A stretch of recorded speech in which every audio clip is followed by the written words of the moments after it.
आप सभी का स्वागत करता हूं। आप सभी को जोहार। और झारखंड पुलिस 4/2015 का मामला मैं शुरू से देखता आया हूं। और आज जो है एक पीडीएफ आपके सामने फिर खोल के रखा हूं। ये पीडीएफ है कि अ, मैं काउंटर बोल सकता हूं, काउंटर एफिडेविट ये है। ये जेएसएससी की तरफ से फिर से डाला गया है। वो आप यहाँ पे सारा चीज़ देख सकते हैं। 3964 स्पेशल पिटिशनर जो है ये है। और इसमें पिटिशनर का नाम है और state of Jharkhand and organisation, मतलब जेएसएससी जो है। ये क्या जो है काउंटर एफिडेविट डाला है, मैं आपको बता देता हूँ। जिस चीज़ के लिए मैं शुरू से मना करता आया था वही चीज़ आप लोगों ने किया था। बाकी मैं किसी के विचार पे नहीं जाना चाहता। आपने कुछ सही सोच के ही किया होगा, और जो भी किया था उसका रिजल्ट यहाँ पे भी आपको मैं दिखा देता हूँ कि आपको इससे क्या फ़ायदा होने वाला है और क्या हानि हुआ है। और हानि क्या हुआ ये आपको पता चल ही गया होगा, क्योंकि अभी तक जो है आपका जो है रीज वेंडर जो है, रीच वेंडर जो पिटिशनर को डालना था वो अभी तक आपके वकील ने नहीं डाला है। और कोई भी वकील का मकसद जो होता है, सेकंड प्रायोरिटी जो होता है वो आपको जीत दिलाना होता है। फर्स्ट प्रायोरिटी में उसका पैसा ही रहता है, मैं साफ तौर पर बोलता हूँ, क्योंकि उसका इनकम ऑफ सोर्स जो है वो यही केसेस है। वो डिले करना ही चाहेगा, और उसी कारण से जो है वो रीच वेंडर में इतना डिले हो चुका है। और क्यों हुआ है वो मैं यहाँ खुल के इतना नहीं बता सकता, क्योंकि सभी की इच्छाएं होती है अपना पहले हो बाद में किसी और का हो। तो इसीलिए झारखंड पुलिस में ये गलती शुरू से होता आया है, और फिर वही गलती हुआ। जिस चीज़ के लिए मैं मना कर रहा था उस चीज़ को छात्रों ने बखूबी फिर से किया। और उसका परिणाम आप लोग देख रहे होंगे कि काउंटर एफिडेविट जेएसएससी जो है 10 से 11 दिन में जो है वो सबमिट कर दिया था, और वो ऑनलाइन प्लेटफॉर्म पे मैंने आपको दिखाया भी। लेकिन उसके बाद से लगभग 1 महीना प्लस हो गया है, लेकिन छात्रों के वकील के द्वारा अभी तक पिटिशनर फाइल रीज वेंडर फाइल जो है वो नहीं किया गया है। तो आप समझ सकते हैं कि मुद्दा कितना जटिल है। मैं उतना खुल के नहीं बोलूँगा, उतना आप समझदार हैं और इतने कोर्ट के मुद्दे को आप समझ चुके होंगे कि क्या प्रक्रियाएं हो रही है और क्या स्थिति में अभी आपका केस है। क्योंकि आप भी 2015-2017 के बाद से जो है वो केस की इन प्रक्रियाओं से गुजर रहे हैं। ठीक है, तो मैं यहाँ थोड़ा बता देता हूँ कि आपको फ़ायदा क्या हुआ है। यहाँ पॉइंट नंबर 4 में देख लीजिएगा, जो काउंटर एफिडेविट फिर से जेएसएससी ने डाला है। तो थोड़ा मैं पढ़ के सुना देता हूँ, अगर समझ नहीं आया तो वो समझा भी दूंगा। ठीक है, यहाँ देखिएगा, that this deponent submits that the petitioner before the honorable high court, petitioner number 1 to 9 जो 90 लड़के थे, were not the parties before the honorable high court. They have not filed any writ petitioner before the honorable high court of Jharkhand at Ranchi. It is further submitted that the petitioner have filled an application for the permission to file a special petitioner, which is at pages 199 to दिया है, page number दिया है of the SLP paper book. उसके बाद थोड़ा मैं नीचे दिखाता हूँ।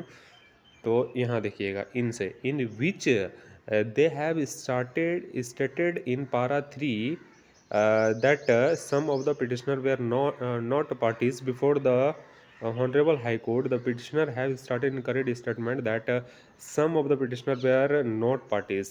The real fact is that the petitioner number 1 to 90 have not filed any writ petitioner before the Honorable High Court, and they have not given any roll number to appear। यहाँ देखिएगा, any roll number to appear। उसके बाद JSSC का देखिएगा यहाँ क्या लिखा है, appear यहाँ से before the Jharkhand staff selection commission, therefore it is very difficult for the commission to through light on the exact petitioner, exact position of the petitioner. आपको इसमें फ़ायदा क्या हुआ ये मैं जानना तो नहीं चाहता, क्योंकि आपका हक था, आप लोगों ने किया। लेकिन मैं साफ तौर पर बोलूँ कि इसमें आपको फ़ायदा इससे ज़्यादा नहीं हो सकता, इससे ज़्यादा नहीं हो सकता, क्योंकि यहाँ जेएसएससी ने साफ मना कर दिया। यहाँ देखिए, साफ मना कर दिया, therefore it is very difficult for the commission to throw light on the exact petitioner position on the petitioner. बाकी और भी डिटेल्स जो आएगा वो मैं आपको बता दूंगा। लेकिन मैं अब भी कहता हूँ कि अब भी ये होड़ की स्थिति छोड़ दीजिए कि मुझे पिटिशनर बनना है, मुझे जॉब लेना है। यहीं पे मना कर दिया तो आप समझ लीजिए आपको रिजल्ट में कहाँ कंसिडर करेगा जेएसएससी, कहीं कंसिडर नहीं करने वाला है। ठीक है, तो जो सही निर्णय होता है, जो सही चीज़ होता है वो मैं आपको पहले ही बता दिया करता हूँ। लेकिन फिर भी आप गलती करते हैं तो वो जिम्मेदार आप खुद हैं। मैंने आपको पहले ही बोला था कि जब भी रिजल्ट आएगा, आप मेरे पिछले वीडियो देख लीजिएगा, जब भी रिजल्ट आएगा पब्लिकली आएगा, मतलब सबका आएगा, सिर्फ पिटिशनर का नहीं आने वाला है, क्योंकि ये मैटर ही उसी तरह का है। ये मैटर ही उसी तरह का है। मान लीजिए अगर पिटिशनर अगर 2 नंबर लाता है और वो केस कर देगा, पिटिशनर बन जाएगा, तो उसका सिलेक्शन नहीं हो जाना है ना। उनसे जो 6 नंबर लाए हुए हैं उनका होगा। लेकिन पता नहीं क्या जो है कि पिटिशनर बनना है तभी सिलेक्शन होगा, ऐसा कभी नहीं हो सकता है। और ऐसा होगा, आप खुद सोच के देखिए, अगर ऐसा होता है तो क्या लगता है जो बाद में लड़के हैं वो फिर से केस नहीं करेंगे? और उस स्थिति में तो निकलना ही है जो कम नंबर लाएंगे। तो वो सब जो है दिमाग मत लगाइए, अभी भी टाइम है, अभी भी सुधरिए, नहीं तो फिर वही स्थिति हो जाएगा कि पिटिशनर बन जाइएगा लेकिन रिजल्ट आएगा नहीं, तो पिटिशनर बन के ही रह जाइएगा। ठीक है, वहाँ झारखंड पुलिस बनने की संभावना आपकी बहुत कम रहेगी, क्योंकि स्थिति जो है झारखंड पुलिस के कैंडिडेट्स के साथ यही होता आया है 2017 के बाद से। ये इसी के चलते जो है सब चीज़ में देरी हुआ है। आप सोच के देखिए, जो जेएसएससी इतनी बड़ी संस्थान है, वो अगर 12 से 15 दिन में काउंटर एफिडेविट डाल देता है, तो क्या स्टूडेंट के छात्रों को और छात्रों के वकील को नहीं चाहिए कि 12 से 15 दिन में ये भी रिजॉइंडर डाल दे?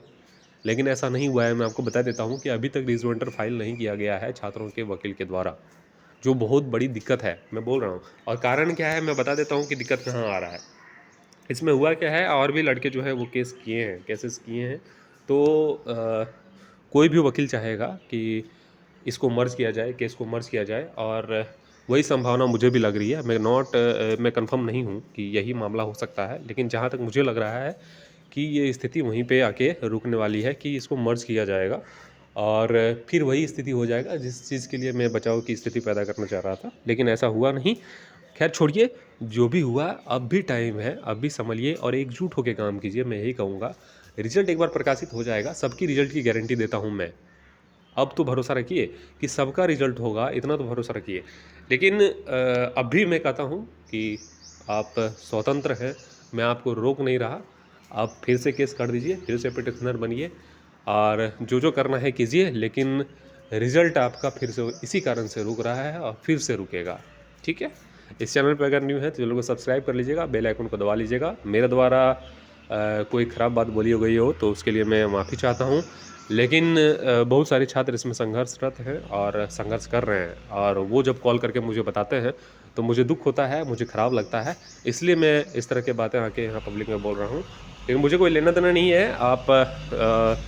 आपकी इच्छा है, अगर आप चाहें तो अब आगे का प्रोसेस आप खुद भी कर सकते हैं। लेकिन मैं पहले आपको बता दिया था, जब काउंटर एफिडेविट जेएसएससी ने डाला तो उसी दिन मैंने आके वीडियो में बता दिया कि रिजॉइंडर डालना पड़ता है। ये बात किसी को पता नहीं था, वकील को तो पता ही होगा ही, इन छात्रों को पता नहीं था। तो उसी दिन आके मैंने बताया कि रिजॉइंडर डालना पड़ेगा इसके बाद। लेकिन बहुत सारे छात्र बोले कि नहीं, रिजॉइंडर नहीं डालना है, इसके बाद डेट मिलता है तब रिजॉइंडर डालता है।